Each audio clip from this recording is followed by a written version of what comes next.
बिस्मिल्लाहिर्रहमानिर्रहीम। अस्सलाम वालेकुम फ्रेंड्स, मैं मुजीब आपको अपने चैनल पर खुशामदीद कहता हूं। दोस्तों, आज फिर मैं एक बार फिर एक नई वीडियो एक नए टॉपिक के साथ आपकी खिदमत में हाजिर हूं। दोस्तों, आज की वीडियो का हमारा टॉपिक ये है कि आपके बर्ड्स के ब्रीडिंग बॉक्स का साइज़ क्या होना चाहिए। ब्रीडिंग बॉक्स ब्रीडिंग के लिए नहायत अहम होते हैं और उनके साइज़ के बारे में भी हर शौकीन को पता होना चाहिए। तो दोस्तों, आपने मेरी वीडियो कम्प्लीटली वॉच करनी है। इस वीडियो में आपको मुख्तलिफ परिंदों के बॉक्स के साइज़ के बारे में बताऊँगा। तो दोस्तों, वक्त ज़ाया किए चलते हैं अपनी वीडियो की तरफ। तो दोस्तों, हमारी लिस्ट में जो सबसे पहला बर्ड आता है वो है मकाओ। जैसा कि आप स्क्रीन पर देख रहे हैं कि मकाओ एक काफ़ी बड़ा परिंदा है। इसके बॉक्स की जो हाइट होनी चाहिए, मतलब कि ऊंचाई 38 इंच हो, उसकी जो लंबाई और चौड़ाई वो 24 इंच होना काफ़ी है। अगर आप ये साइज़ रखेंगे तो अगर आपके पास मकाओ है तो वो एक अच्छी ब्रीड करेगा। हम मकाओ से लेकर बजीज तक सबके बारे में आपको बताएंगे, तो इसीलिए वीडियो को कम्प्लीटली वॉच कीजिए और लाइक और सब्सक्राइब करना मत भूलिएगा।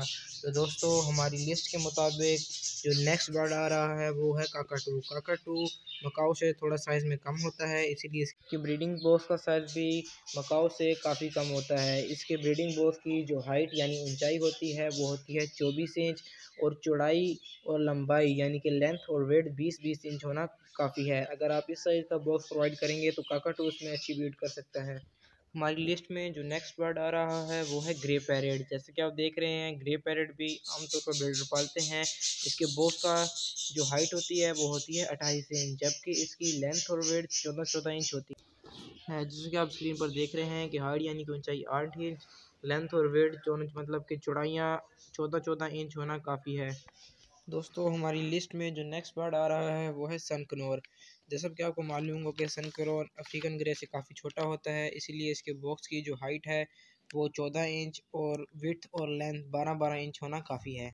अगर आप सनकनोर को इस साइज़ का बॉक्स प्रोवाइड करेंगे तो उसमें अच्छी ब्रीड करेगा और उसके चीज़ की ग्रोथ भी काफ़ी अच्छी रहेगी। बॉक्स के हवाले से जो नेक्स्ट बर्ड हमारी लिस्ट पर आ रहा है वो है रिंग नेक। जैसा कि आप तस्वीर में देख रहे हैं कि रिंग नेक थोड़ा सा बड़ा परिंदा है, इसीलिए इसके बॉक्स का साइज़, जिसकी हाइट यानी कि ऊंचाई 20 इंच और चौड़ाइयाँ दोनों तरफ से 12-12 इंच होना काफ़ी है।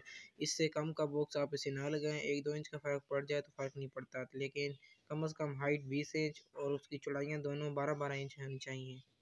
हमारा अगला परिंदा कॉकटेल है। जिस तरह के आप देख रहे हैं कि कॉकटेल काफ़ी छोटा परिंदा है, इतना भी छोटा नहीं है, लेकिन अक्सर ब्रीडर इस परिंदे को पाल रहे हैं, इसीलिए इसके बॉक्स का साइज़ आपको मालूम होना लाजमी है। तो इसके बॉक्स की जो हाइट होती है वो 14 इंच होती है, जबकि इसकी दोनों जुड़ाइयाँ 12-12 इंच होना लाजमी है।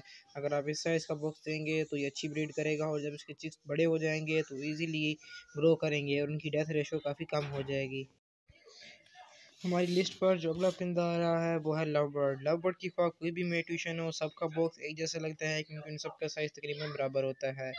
तो लव बर्ड के बॉक्स की जो हाइट होनी चाहिए वो 1 फुट यानी कि 12 इंच और उसकी दोनों चौड़ाइयाँ, विड्थ और लेंथ 10-10 इंच होना काफ़ी है। हमारी लिस्ट में जो अगला परिंदा आ रहा है वो है बजीज़। बजीज़ की ख्वाह कोई भी म्यूटेशन हो, सबका बॉक्स साइज़ तकरीबन बराबर लगता है। इसके बॉक्स की हाइट कम से कम 10 इंच और इसकी चौड़ाइयाँ दोनों कम से कम 7-7 इंच होना काफ़ी है। इस साइज़ का बॉक्स अगर आप बजीज़ को प्रोवाइड कर देंगे तो ईज़ी एग लेइंग करेगा और अपनी चीज़ को अच्छी तरह पाल सकेगा। अगर इसे थोड़ा छोटा बॉक्स लगाएंगे तो ब्रीड थोड़ी अच्छी नहीं करेगा। अगर वीडियो अच्छी लग रही है और मेरी बातों में समझ आ रही है तो चैनल को सब्सक्राइब कर लीजिएगा और वीडियो को लाइक कीजिएगा। तो दोस्तों, जिस तरह कि मैं आपको बता रहा था फिंच के बारे में, फिंच के बॉक्स की जो हाइट, लेंथ और वेट तीनों 5-5 इंच होना काफ़ी है। ये एक बहुत छोटा परिंदा है, इसीलिए इसके अगर आप तीनों साइड 5-5 इंच की रख देंगे तो अच्छी ब्रीड कर सकता है। तो दोस्तों, ये तो थी हमारी आज की वीडियो। उम्मीद करता हूँ कि आपको मेरी वीडियो पसंद आई होगी। अगर वीडियो पसंद तो चैनल को सब्सक्राइब कीजिए और वीडियो को लाइक कीजिए। और अगर किसी बात की समझ ना आ रही हो और कोई भी मसला हो तो कमेंट बॉक्स में आप क्वेश्चन कर सकते हैं, मैं कोशिश करूँगा आपको जवाब दूँ। तो दोस्तों, खुदा हाफिज़, अल्लाह हाफिज़, अल्लाह निगहबान।